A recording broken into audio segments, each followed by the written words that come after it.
Welcome students. So we are continuing our NCERT chapter 9, which is Amines.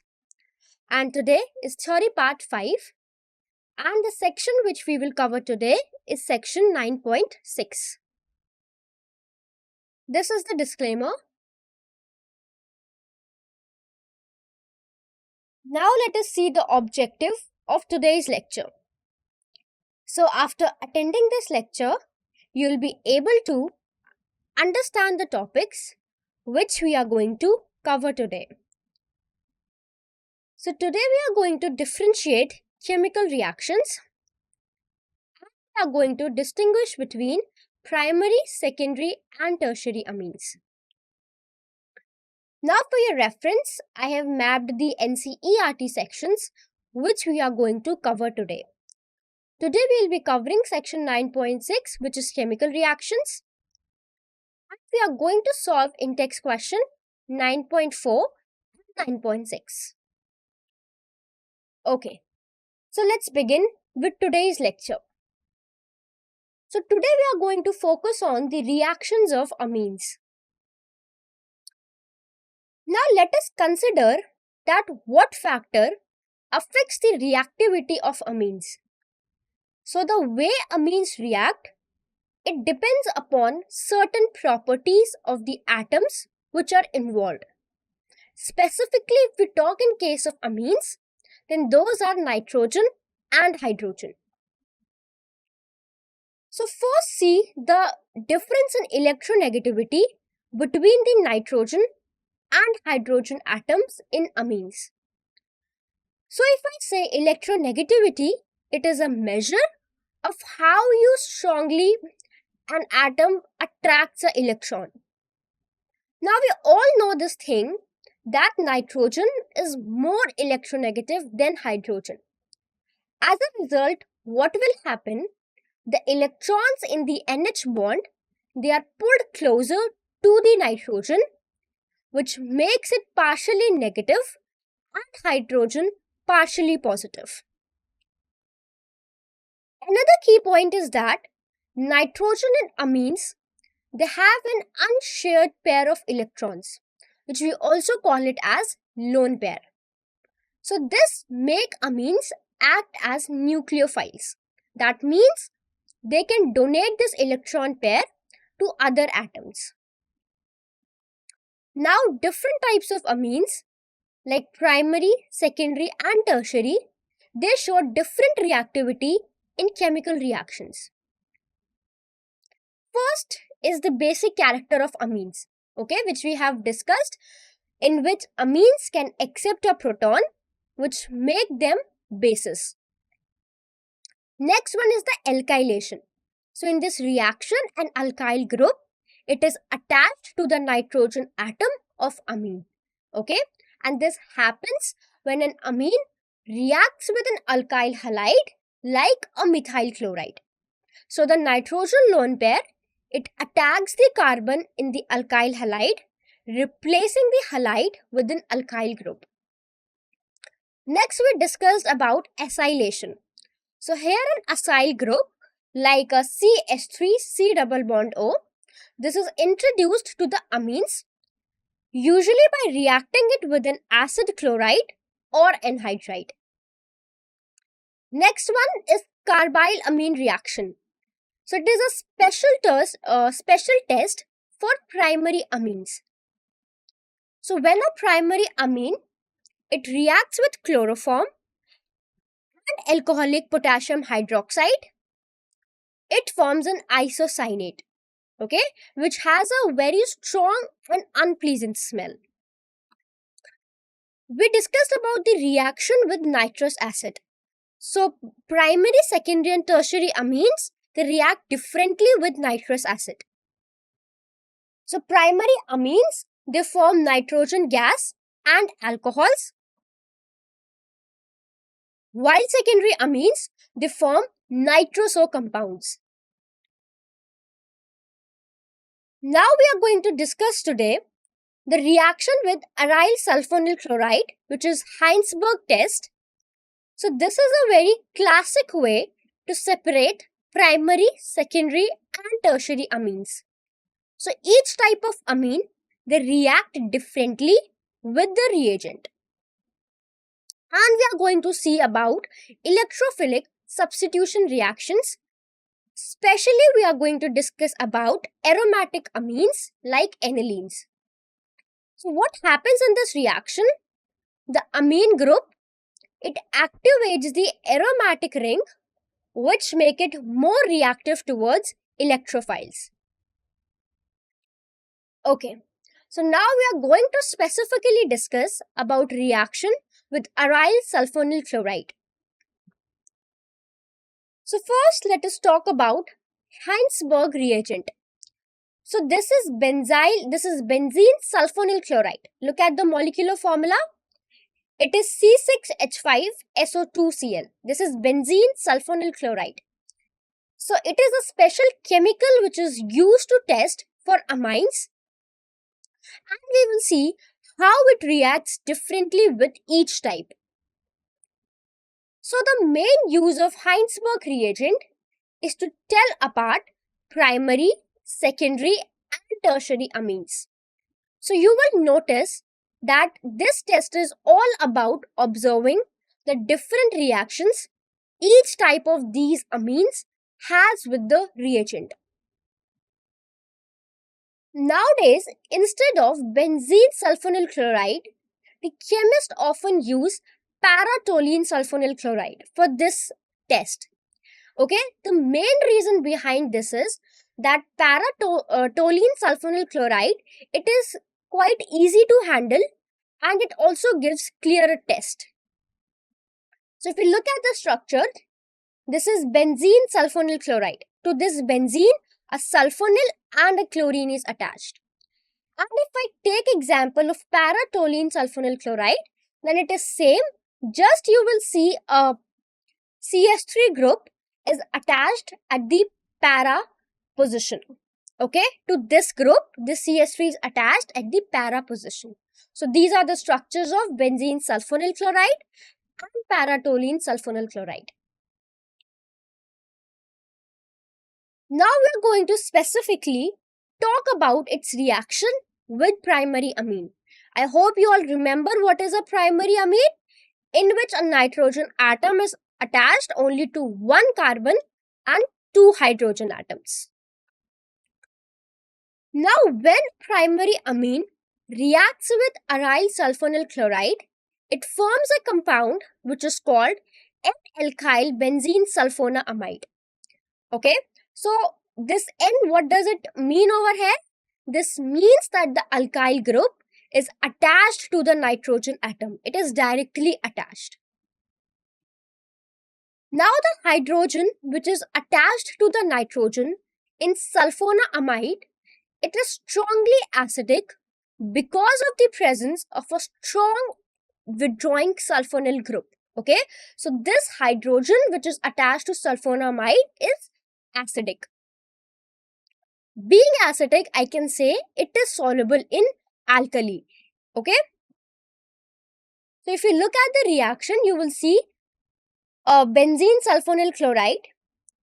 When it reacts with a primary amine, this is a primary amine, when nitrogen is bonded to two hydrogen and one R group. So when this reacts with a primary amine, we get N-alkyl benzene sulfonamide and hydrogen chloride. So as I said, this hydrogen over here, it is soluble in alkali, and this hydrogen over here is acidic. Okay, this is because it is attached to a sulfonyl group. Okay, now let us look at the specific example. So if you look over here, you will see this is a benzene sulfonyl chloride and this is a primary amine. Okay, so this reacts to give N-ethyl benzene sulfonamide. Okay, so this is how it reacts, how aryl sulfonyl chloride, it reacts with a primary amine. And this here which you are getting, an N-ethyl benzene sulfonamide, it is soluble in alkali because of this acidic hydrogen. okay, which is attached to this nitrogen because of this withdrawing group, that is the sulfonyl group.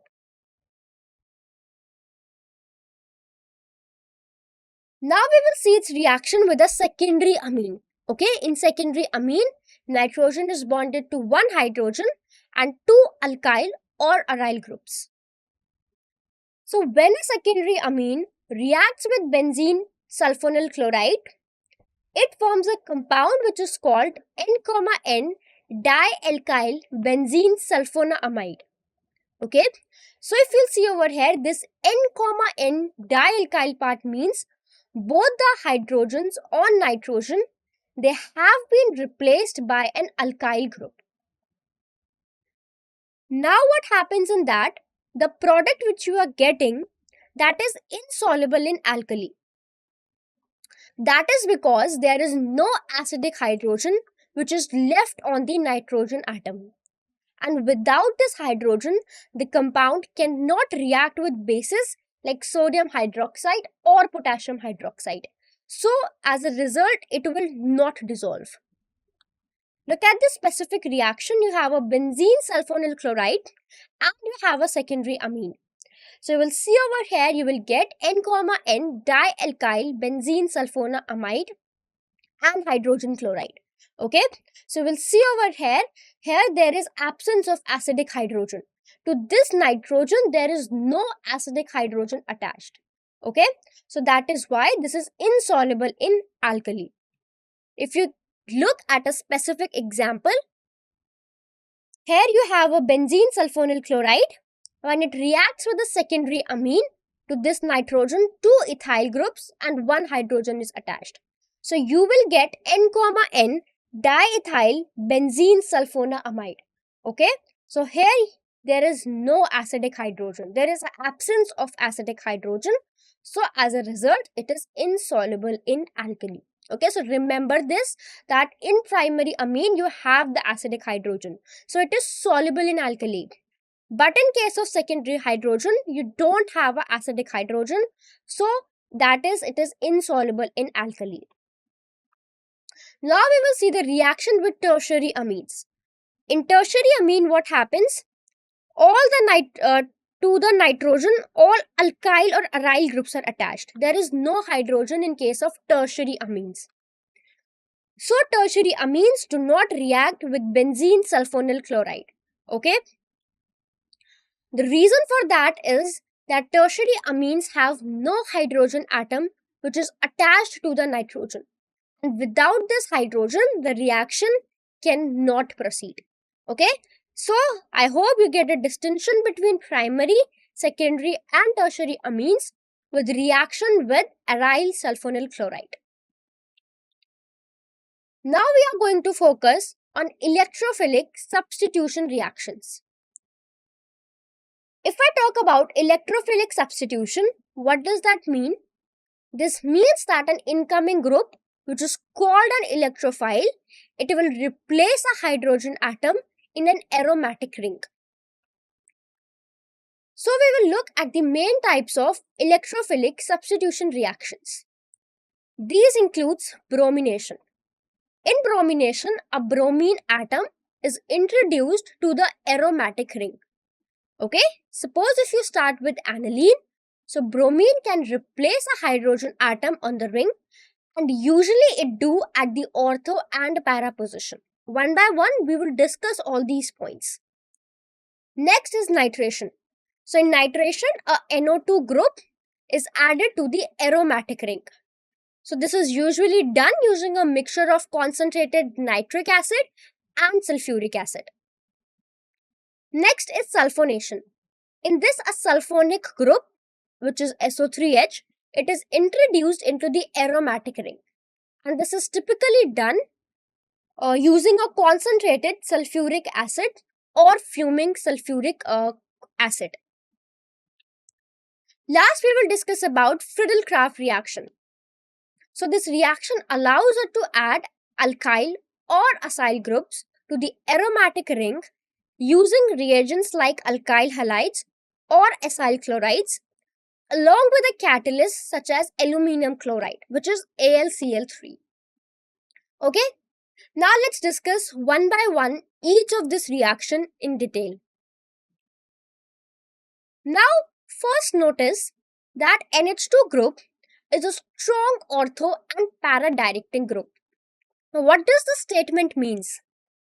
This means that when an electrophile attacks the benzene ring, it will most likely attach to the positions which is next to ortho or opposite para, the NH2 group. Okay, that means it will come and attach at the ortho and para positions. So the lone pair of electrons on the nitrogen atoms in an aniline, they participate in resonance with the benzene ring. So the resonance effect, it increases the electron density at ortho and para positions, which make them more reactive towards electrophiles. Now look at these resonating structures. It will be more clear what I have said right now. So you will see this lone pair of electrons on this nitrogen atom of aniline. It is delocalized into this benzene ring. So you will see that electron density is more pronounced at ortho and para positions. You will see negative charge coming on this ortho to this NH2 group at this para position and again at this ortho position. So that is why an incoming electrophile more likely attacks on these ortho and para position because of the more electron density which is there at the ortho and para positions. Okay. Now because the ortho and para positions are so reactive, the reactions often lead to a polysubstituted product. What does this mean? This means that more than one group can attach to the ring. So this is an important point to remember, okay, that because of the more reactivity of ortho and para position, it often leads to polysubstituted products. So to sum up all these things, I can say that NH2 group makes the ring more reactive at ortho and para position, which can lead to multiple substitutions.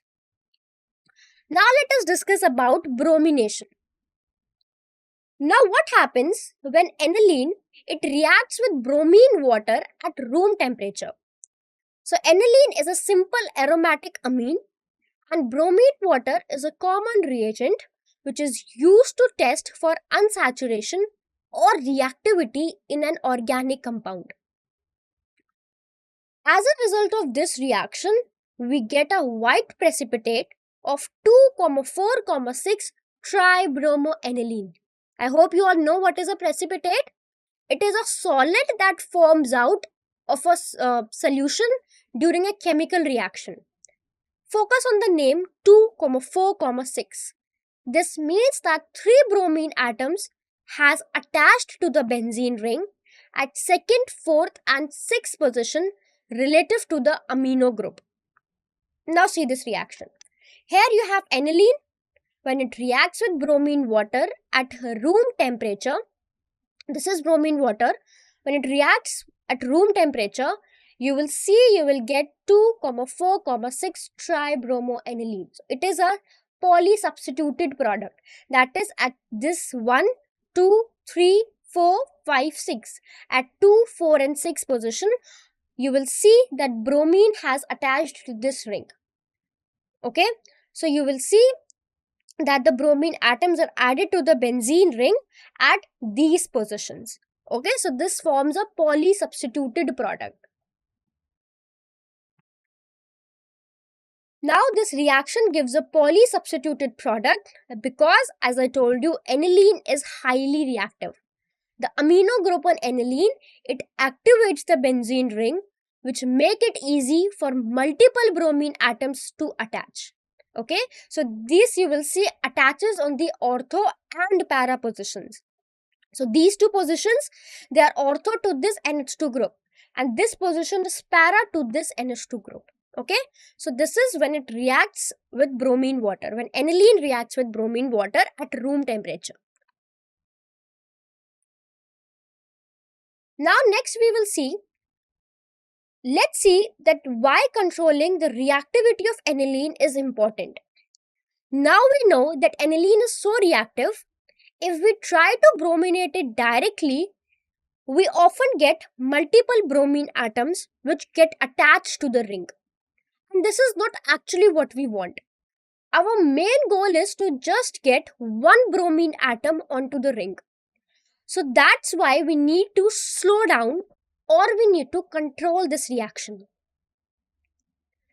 So to manage the high reactivity of this process, we use a process which we call as acetylation.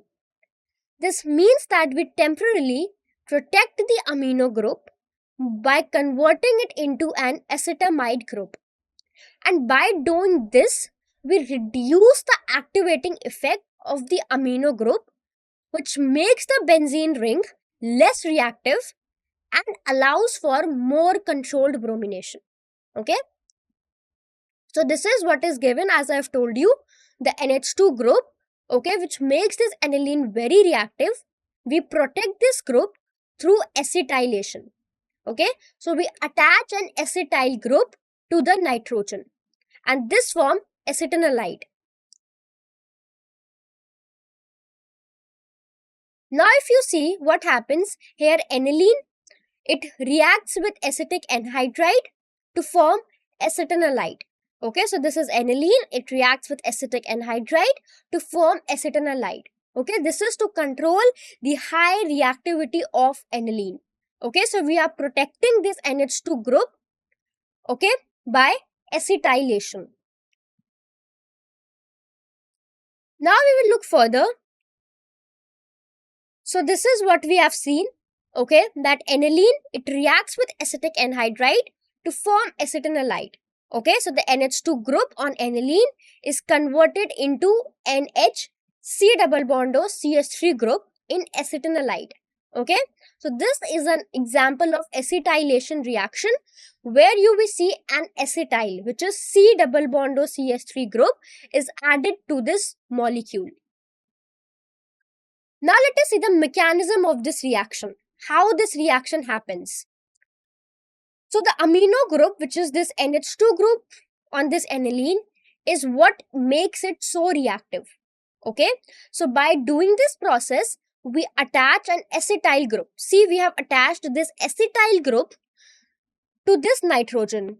Okay, and this forms acetanilide, which is much less reactive towards bromination. And this will help us get the mono-substituted product we want. Okay, so what happens in first step? You will see this lone pairs of nitrogen. It acts as a nucleophile. This attacks this carbonyl carbon of acetic anhydride. Okay, and what we get? Finally, we get this intermediate, and this intermediate finally collapses to get us the main product, which is acetanilide. Okay, so this is the main product, and along with that, we get acetic acid as a byproduct.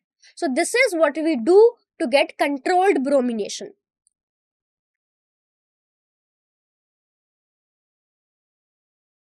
Now we are going to see the preparation of mono-substituted aniline derivative. Okay, this means we are adding just one bromine atom to the aniline ring. So we see that acetanilide is a para-directing. Okay, why this? What does this means? That when we introduce a substituent like bromine, it tends to attach to the para position. So if you'll see over here, this nitrogen will donate its lone pair, which is taking part in the resonance. You get a double bond over here. Okay, this bond of benzene moves here, and here you get a negative charge. That is, it is showing the electron density is more pronounced on the para position. So an incoming electrophile will come and attack on this para position. That is why it is para-directing.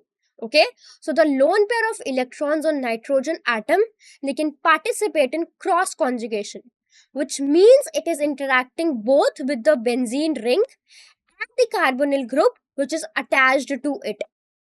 So the sharing of these electrons it affects the electron density in the ring and influences where new atoms are added. So you will see, finally, it is important to note that the reactivity of aniline decreases after acetylation. Okay? I hope now you all know what is acetylation. This is, we are adding an acetyl group to the nitrogen, which is reducing the electron donating effect of the nitrogen. So this makes the ring less reactive towards bromination, which help us control the reaction and get the product we want. Now you will see further, we were talking about the monosubstituted bromination. Now see that the NH2 group in aniline is very activating. Okay, we all have seen this now. So if we don't control this effect, we might get multiple bromines atom. Okay. So step 1. Step 1, we react aniline with acetic anhydride to form acetanilide. So we have all seen the mechanism of this reaction. Okay, that is, we are introducing an acetyl group to the nitrogen. Okay, so the NH2 group, we are converting this NH2 group into, you will see, NHC double bond O CH3. So this is making the ring less reactive. So we control where the bromine goes. So this is step 1.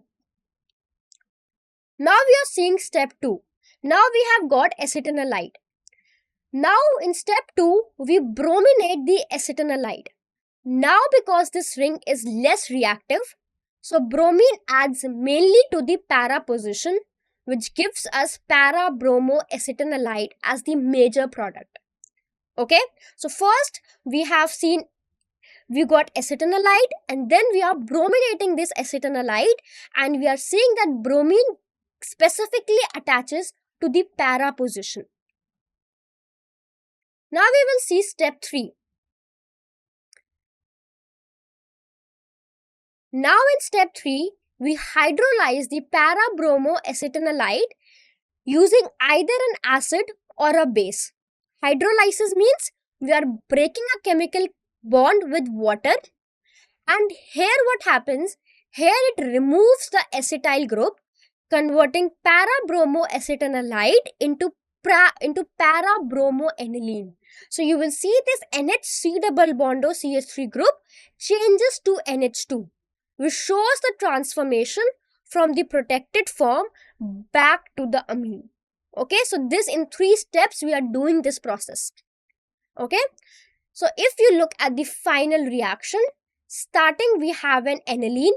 Okay, first we react this aniline with this acetic anhydride to form this acetanilide, and this process is called acetylation. Okay, so this makes the ring less reactive, so we control the bromination process. Now further we brominate this acetanilide.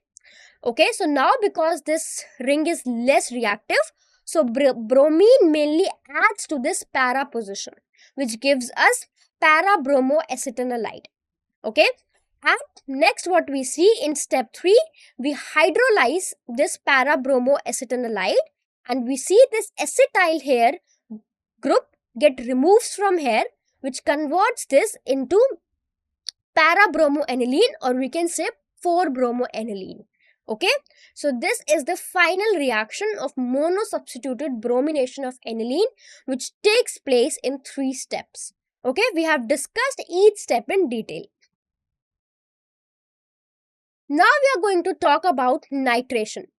Nitration means you are introducing a NO2 group into an organic molecule.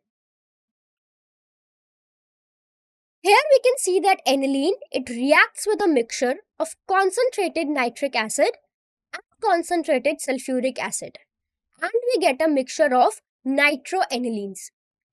Now this product are mainly para-nitroaniline. See the para product, it is 51%.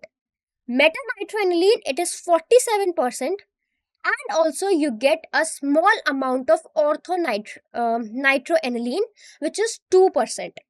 So notice that this reaction doesn't give just one product, but it gives us a mixture of different proportions. Now we know that aniline is ortho and para directing group. Okay, we have seen the resonating structures. So whenever an incoming group comes and add, they usually attacks at the ortho and para positions. Now, what we are seeing in this, in the strongly acidic medium, what is happening? We will see a significant amount of meta derivative is also formed. So we are going to discuss the reason that why is this happening. So look at this reaction. Here you have aniline.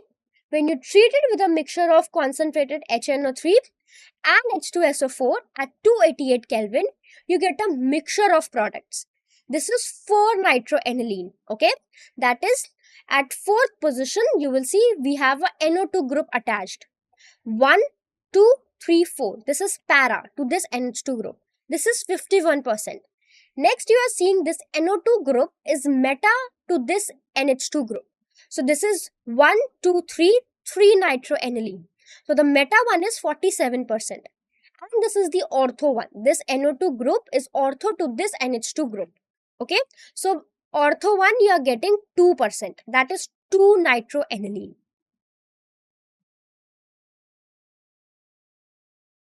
Now, why significant amount of meta derivative is formed during the nitration of aniline?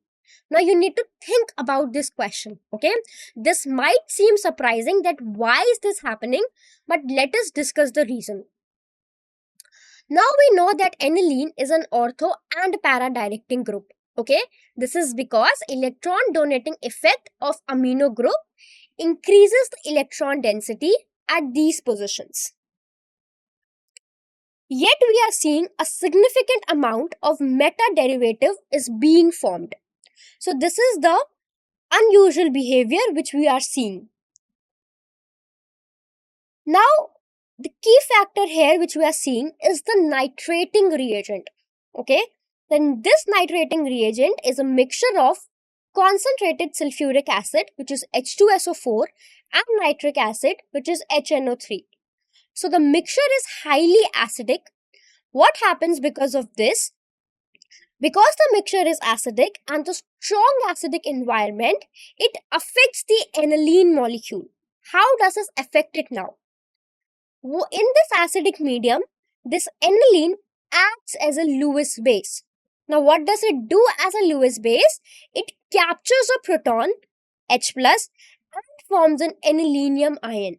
So this changes the electron distribution in the molecules and alters its directing effects onto the benzene ring.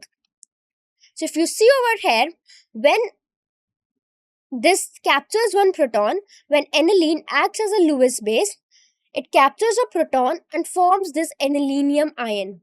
Okay, so because of this anilinium ion, we are seeing that we also get a significant amount of meta derivative.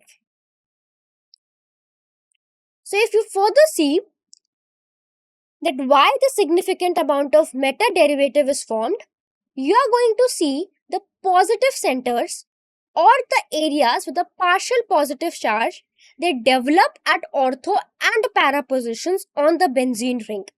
So if you'll see, you're introducing this NO2 group at this ortho, at this meta position. This is ortho and this is meta position. Now see these positive charge on this ortho and this para position.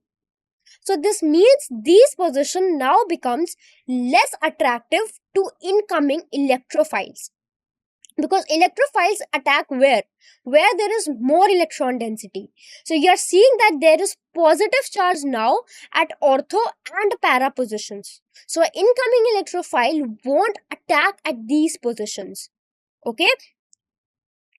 So you will see, as a result, the electrophile which is positively charged, which is looking for electrons, it attacks at the electron-rich meta position.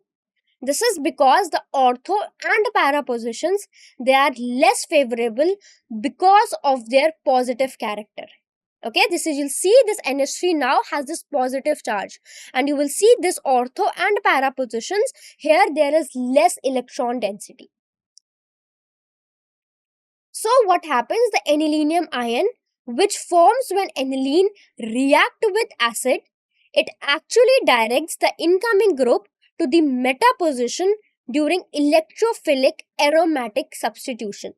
Okay, so this is the reaction between sulfuric acid and nitric acid, which produces the nitronium ion, which is NO2 plus, which is the actual electrophile in this process.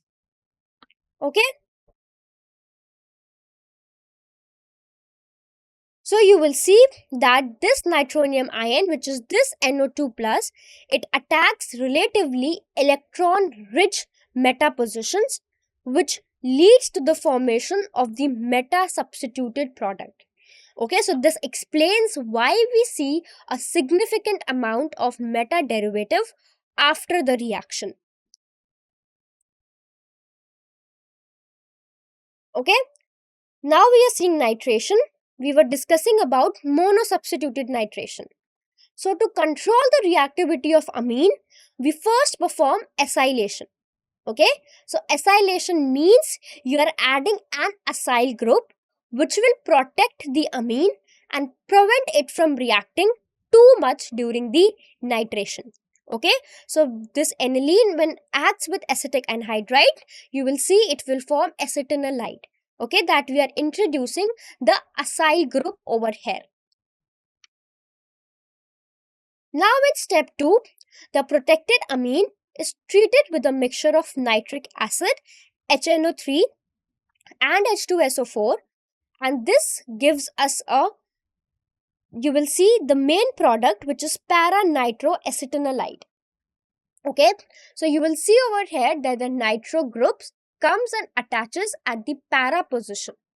Okay, so see over here, this is para position to this group. So this is para-nitroacetanilide. So first we are doing acylation, then we carry out nitration. Now further we'll see, we are going to follow the step 3, which is para-nitroacetanilide undergoes hydrolysis. That means it reacts with water to give us para-nitroaniline. So you will see over here that the acetanilide group is replaced, which results in the formation of the amine group. Okay, so this is the final reaction of monosubstituted nitration. First we have aniline. Okay, when we treat it with acetic anhydride, we get acetanilide. Okay, that is, we protect this amine over here, which is quite reactive, by an acyl group. Then further we treat it with a mixture of H2SO4 and HNO3, and we get NO2 group substituted at the para position. So we get para-nitroacetanilide. And further we do the hydrolysis of this para-nitroacetanilide and we get para-nitroaniline. That is, this NO2 group is para to this NH2. So this is the final reaction of monosubstituted nitration reaction. Now we will see about sulfonation. In sulfonation, what is happening in first step? In sulfonation, first aniline, it reacts with concentrated sulfuric acid H2SO4 to form anilinium hydrogen sulfate. So here aniline, it picks up a hydrogen ion from an acid becoming positively charged. So see over there, this aniline, it reacts with H2SO4 and it gives us anilinium hydrogen sulfate. So NH3 has a positive charge and HSSO4 which has a negative charge. Okay. Now further what happens, we heat this anilinium hydrogen sulfate at room temperature between 453 to 473 Kelvin. So this produces para-aminobenzene sulfonic acid, which is also known as sulfonilic acid. Okay, so this para is showing that new group attaches at the para position to the amino group. So look at this reaction. We have anilinium hydrogen sulfate. Okay, we heat it at 453 to 473 Kelvin and we get sulfonilic acid. Okay, so we'll see that this incoming group, the SO3H group, comes and attaches at the para position to this NH2 group. Now what happens? Now the compound which we get, it exists as a Zwitter ion. Now what does the Zwitter ion means? This is a molecule that has both a positive and a negative charge, but overall it is neutral. Here amino group, which is NH3 plus, carries a positive charge, while the sulfonate group, which is SO3 minus, carries a negative charge. So you will see how this exists in Zwitter ion form. Okay, so you will see a positive charge on the nitrogen atom and a negative charge on the sulfonate group, which is attached to the benzene ring. So this is the sulfonilic acid and this is the Zwitter ion form, in which we have a positive charge and a negative charge. Okay, so final sulfonation reaction which we have, this is the complete reaction. We have aniline. When this aniline reacts with H2SO4, we get anilinium hydrogen sulfate. When we heat it between 453 to 473 Kelvin, we get sulfonilic acid. And this sulfonilic acid exists as a Zwitter ion. Okay, so this is the final reaction. Now we will see about Friedel-Crafts reaction. First, you have to see, this is an important thing, that aniline does not undergo Friedel-Crafts reaction, whether it is alkylation or is it acylation. Okay. Now when we try to use anhydrous aluminum chloride, which is a Lewis acid, with aniline, which acts as a Lewis base, they react to form a salt. And you will see the formula of this salt is this. Okay, so you will see over here that the nitrogen in aniline is carrying this positive charge. So this interaction stops the usual Friedel-Crafts process from taking place. So this positive charge on the nitrogen atom in the salt is strongly deactivating the aromatic ring, which is making it much less reactive for the further substitution reactions. That is why the ring is no longer able to participate in the Friedel-Crafts reaction. And that is why aniline doesn't undergo this process. Okay, so if you see the reaction, we have aniline. When we treat it with anhydrous aluminum chloride, it forms a salt over here, okay, in which nitrogen carries a positive charge. So this positive charge, it strongly deactivates the ring for further reaction.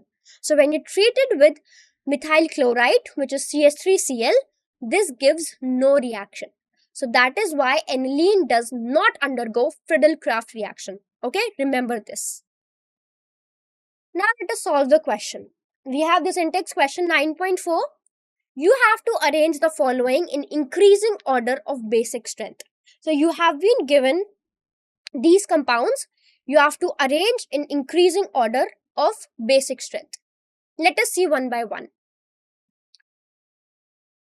First, we are going to see, we will focus on the effect of alkyl groups, which is called the inductive effect. So what happens in alkyl group? They, like if we talk about specifically an ethyl group, then it pushes the electron density towards nitrogen atom, okay, which makes it easier for the nitrogen to accept a proton. So if we are comparing here ammonia, ethylamine and diethylamine, okay, so you will see the basic strength will increase as you keep on adding more alkyl groups. So if you see the basic strength, then you will see ammonia is weakest, then you have ethylamine, and strongest one is diethylamine, because this has more alkyl groups, so this will show more plus I effect. Now if we consider aniline, which is C6H5NH2, in this what happens, the lone pair on nitrogen, it is involved in resonance with the benzene ring, which make it less available to accept a proton. So that is why this makes aniline less, or you can say a weaker base than ammonia. So if you'll see the basicity order over here, you will see first, and you have this aniline, which is weakest, which is followed by ammonia, then is ethylamine, and finally we have diethylamine, which is the strongest one. Now if we further continue this, Now we will focus on the effect of different groups which is attached to the nitrogen. If we see the phenyl group, which is C6H5 in benzyl amine, okay, so this will pull electron density away from the nitrogen through minus I effect. So this means that the nitrogen in benzyl amine has less electron density compared to the nitrogen in ethyl amine. So that is what it makes less able to accept a proton, and therefore it is less basic. So if you see over here, you have benzyl amine. This benzyl amine is less basic than this ethyl amine. Okay, this is because of the electron withdrawing phenyl group in benzyl amine, which reduces the electron density on nitrogen. While you will see this ethyl group in ethylamine, it actually increases it. So if we see in case of ammonia, if we see benzyl amine is actually more basic than ammonia. Why? Because an alkyl group in benzyl amine, it is pushing the electron density towards the nitrogen, which is making it better at accepting a proton than ammonia. Okay, in ammonia, which has no such group. So if you'll see overall increasing basicity order, then you will see this is the final order. Okay, so this is the final order, how you will arrange it. Okay, now let us see the next question. Here also you have to increase in order of the basic strength. Okay, so you have ethylamine, you have diethylamine, you have triethylamine, and you have an aniline. Now if we see the solution part, we will see on the basis of plus I effect steric hindrance of alkyl groups. Okay, so you are considering both the factors over here. So if we talk about the basic strength, then we will see the more electron donating groups attached to the nitrogen, the stronger the base is. But if the molecule gets too crowded, it can actually reduce the basicity. So we need to consider both the number of alkyl groups and how crowded the nitrogen becomes. So if you'll see over here, then you will see C2H5NH2, it is actually less basic than the triethylamine, which is less basic than diethylamine. This is because diethylamine has two electron donating groups and it has less crowding than triethylamine, which makes it a strongest base. Now if we add aniline to this mixture, to this combination, we will see that the phenyl group, which is attached to the nitrogen, it pulls the electrons away through resonance, which makes a nitrogen less able to accept a proton. So this means aniline is less basic than ethylamine, even though both have only one group which is attached to nitrogen.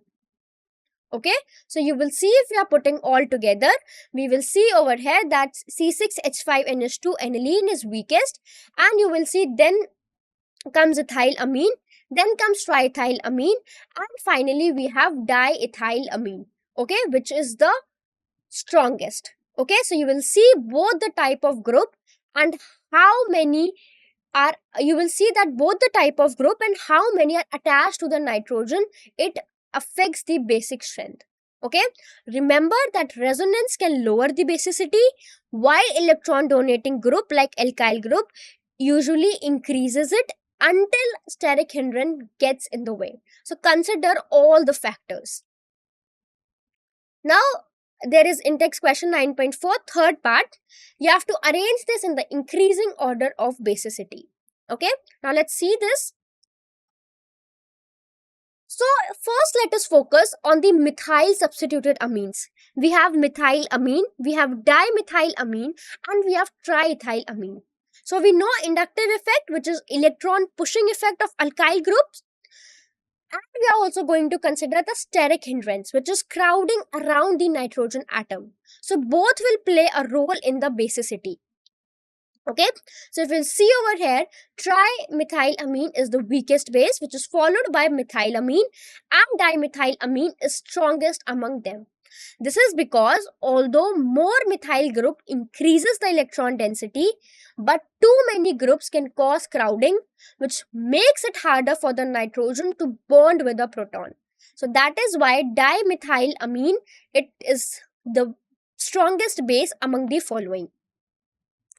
Next, you will see in case of aniline, which is C6H5NH2, in this molecule, the nitrogen is directly attached to a benzene ring.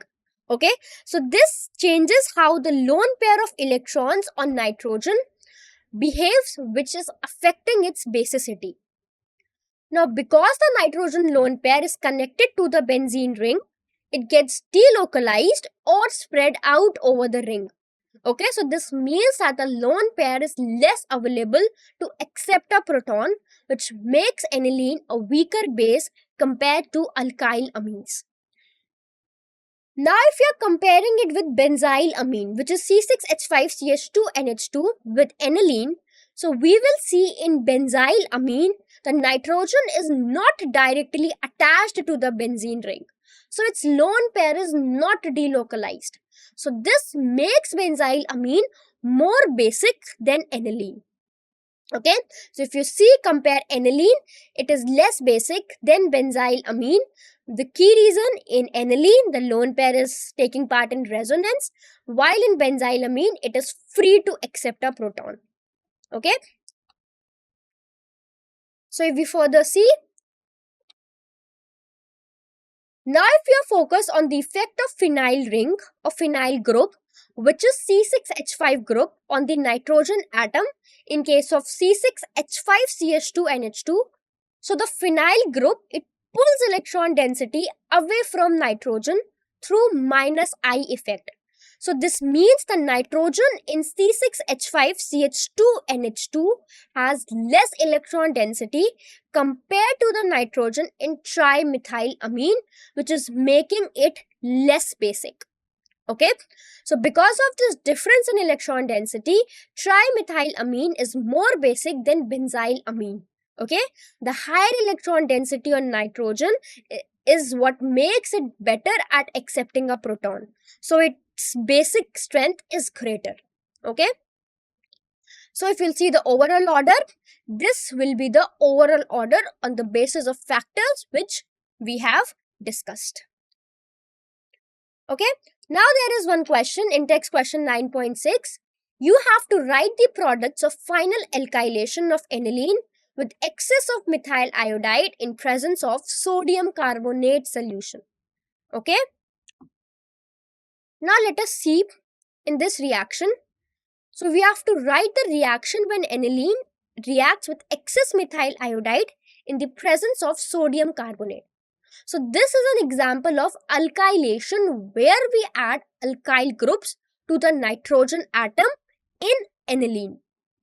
So if you see over here, aniline, when it reacts with methyl iodide, first one methyl groups get attached to the nitrogen, okay, which forms N-methyl aniline. So this is N-methyl aniline.